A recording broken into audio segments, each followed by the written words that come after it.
Dahil sa isang pagkakamali ni Miguel, nasira na ang kanyang magandang pangarap sa larangan ng pagsuswimming.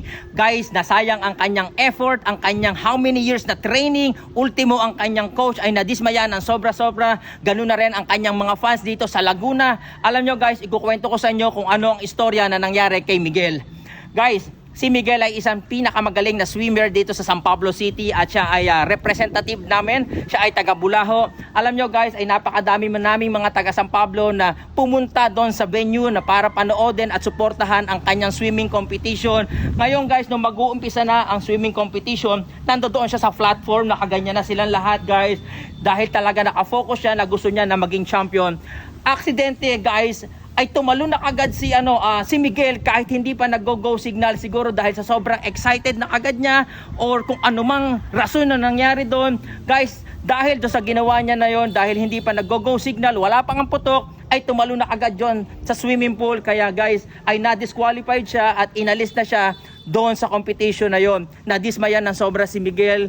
Talagang nakikita mo guys, yung luha niya ay talagang lumuluha siya ng sobra dahil yung ilang taon na training at paghihirap niya at paghahanda dito sa competition na ito ay nabaliwala dahil doon sa isang maliit na pagkakamali na ginawa niya. Guys, galit na galit ang kanyang coach at ang kanyang mga team na talaga nadidismaya sa nangyari. At makikita mo guys, yung mga crowd na napakadami na pumunta doon para suportahan si Miguel ay talaga naman nagsisigawan guys na gusto nila na talagang pabalikin si Miguel upang mapanood sa competition na yon.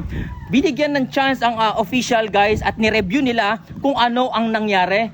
So hindi ko alam kung ano talaga ang totoong nangyari guys, kung bakit nahulog agad si Miguel doon sa swimming pool. Pero nakita nila siguro ay medyo nadulas si Miguel, kaya by accident ay tumalo na kaagad siya. Ngayon guys, binigyan siya ng pagkakataon ng official na makasama ulit doon sa competition na yon. At talagang guys, nagsigawan lahat ng mga crowd, lalo na ang mga taga Laguna, dahil bumalik na si Miguel, dahil si Miguel lang ang aming pag-asa at alam namin at naniniwala kami na siya lang ang magbibigay ng magandang reputasyon sa larangan ng swimming. Guys, nung nag-uumpisa na sila, talaga napaka-ingat ni Miguel, naging mag-ingat siya, nakafocus siya, kitang-kita namin lahat at nag-cheer ang bawat isa sa kanya guys.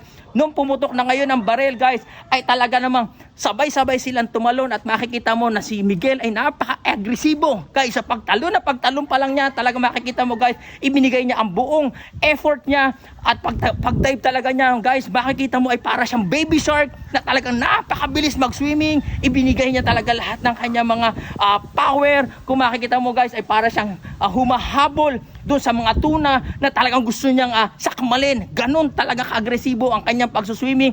Kaya guys, nung malapit daw sa finish line, lahat ng mga crowd ay nagtayuan guys at naghihiyawan guys para kay Miguel. At ganun na rin ako, nawala na rin ako ng boses, napaka-excited ko guys. At nung natapos na ang competition guys, ay panghuli pa rin si Miguel. Halo, panghuli. Ay, sayang nga ay panonood.